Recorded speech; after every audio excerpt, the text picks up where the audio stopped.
আসসালামু আলাইকুম কলিজার ভাই বোনেরা, সবাই কেমন আছেন? আমি অনেক ভালো আছি আলহামদুলিল্লাহ। আমি ঢাকা শহরে প্রায় 8 বছর প্লাস, কিন্তু ফ্লাইওভারটা এত খালি কখনো দেখিনি, তা আবার শুক্রবারে। চিন্তা করা যায়, দেখেন এতটা খালি। তো এই সময়টাকে একটু কাজে লাগাইলাম, যেহেতু আমি বাসার বাহিরে, ভাবলাম ফ্লাইওভারে কিছু ভিডিও নেই। ভীষণ ভালো লাগতেছিল, যদিও দুপুরবেলা অনেক রোদ গরম ছিল।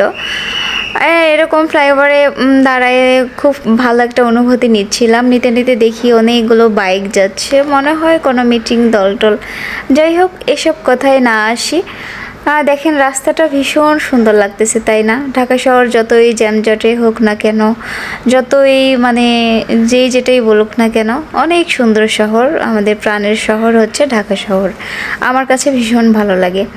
যার একটু টাকা পয়সা আছে, আমি মনে করব সবাই শহরে থাকেন, তাতে বেশ ভালো থাকবেন। গ্রামের পরিবেশের থেকে অনেকটা বেশি ভালো থাকবেন। আমার ভিডিও কেমন লাগে অবশ্যই লাইক কমেন্ট শেয়ার করে জানাবেন। সবাই ভালো থাকবেন। আল্লাহ হাফেজ।